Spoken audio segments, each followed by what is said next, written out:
हरे कृष्णा। आज हम दूसरे अध्याय का 44वां श्लोक पढ़ेंगे 2.44। भोग ऐश्वर्य प्रसक्ता नाम तया अप्रचेतसाम व्यवसाय आत्मिका बुद्धि समाधौ न विधीयते।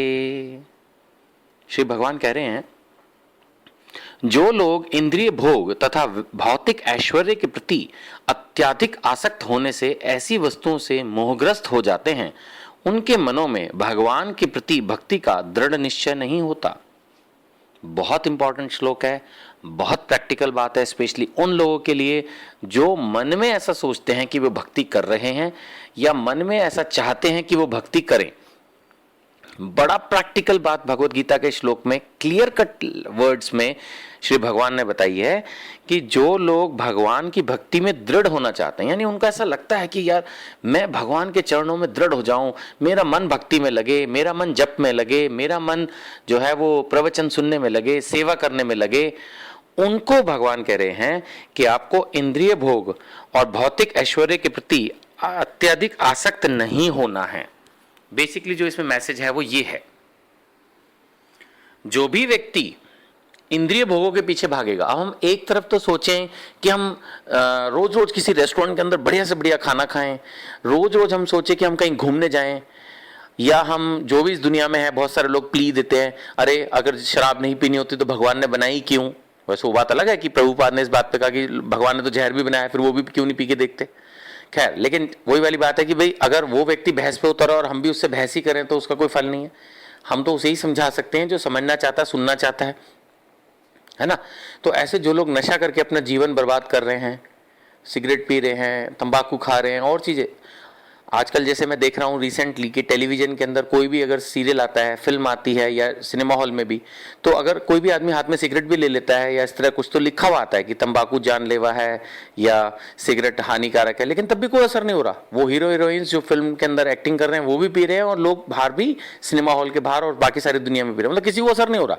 इंद्रिय तृप्ति के प्रति इतना हमारे अंदर जोश है, मैं कहूँगा, या इतनी इच्छा है हमारी कि हम अपना शरीर का नाश कर रहे हैं दारू पी के, हम अपने शरीर का नाश कर रहे हैं सिगरेट पी के।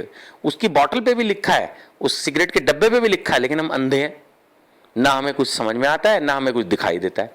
वो दिखा रहे हैं कि लोगों को कि भाई ये चीज़ करने से कितना कितना नुकसान होता है, लेकिन कोई असर नहीं होता, क्योंकि हम इंद्रिय भोग के प्रति इतने ज़्यादा आसक्त हैं। हमारा मन करता है कि बस हम इंद्रिय भोग और भौतिक ऐश्वर्य, हर किसी को चाहिए कि उसका घर बड़े से बड़ा हो, हर किसी को चाहिए कि उसकी गाड़ी बड़े से बड़ी हो। ध्यान सिर्फ उधर ही है, भगवान की भक्ति करना ही नहीं चाहते। तो क्लियर है, भगवान ने कहा देखो, अगर आपका दिमाग सिर्फ इंद्रिय भोग में चलता है, अगर आपका दिमाग सिर्फ भौतिक ऐश्वर्य के प्रति भागता है, तो भगवान की भक्ति अगर आप साथ साथ कर रहे हो तो उसमें दृढ़ता नहीं होगी, हाई लेवल नहीं अचीव होगा। अगर हाई लेवल अचीव करना चाहते हो तो इन भोगों से, इन टारगेट से, भौतिक ऐश्वर्य के धीरे धीरे अपने आप को पीछे हटाओ या उनको चलने दो। आप सिर्फ भगवान की भक्ति पे ध्यान रखो। आपका ये एम होना चाहिए कि भाई मुझे एक भगवान का अच्छा भक्त बनना है, मुझे कैसे भगवान की सेवा करनी है। आप गुरु के पास जाओ, सीनियर डिवोटिस के पास जाओ, इस बात को समझो, नहीं तो फिर आप ये समझ लो कि ये ढोंग है। अगर आपका मन हर समय ये रहता है कि मैं कैसे अधिक से अधिक इंद्रिय तृप्ति करूं, कैसे मैं अधिक से अधिक भौतिक ऐश्वर्य प्राप्त करूं, तो इसका मतलब अगर आप ये सब ही चाहते हो तो इसका मतलब आप भगवान की भक्ति नहीं करना चाहते, इसका मतलब आप भगवान की भक्ति में दृढ़ नहीं हो पाओगे। ये चीज क्लियर है, दोनों चीजें नहीं मिल सकती। अगर हम सोचें कि भाई हम हर समय माया में भी डूबे रहें और हम भक्ति भी करते रहें, तो ये दोनों चीजें नहीं मिल सकती। कहीं ना कहीं हमें चूज करना पड़ता है कि हमारा मेन फोकस किधर है।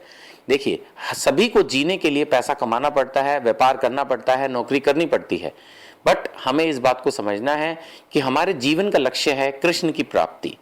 तो हमें उस दिशा में अपने आप को फोकस करके आगे बढ़ना है, साथ साथ हम अपने काम करते रहें, उसमें कोई समस्या नहीं है।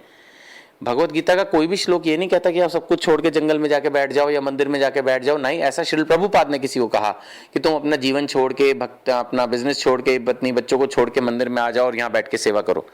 लेकिन हमें ये चीज़ समझनी होगी कि हमारे मानव जीवन का लक्ष्य क्या है और उस लक्ष्य की प्राप्ति की तरफ हमें आगे बढ़ना है, ना कि हर तरफ ये सोचना है कि हम इंद्रिय भोग और ऐश्वर्यों की तरफ कैसे आगे बढ़ें।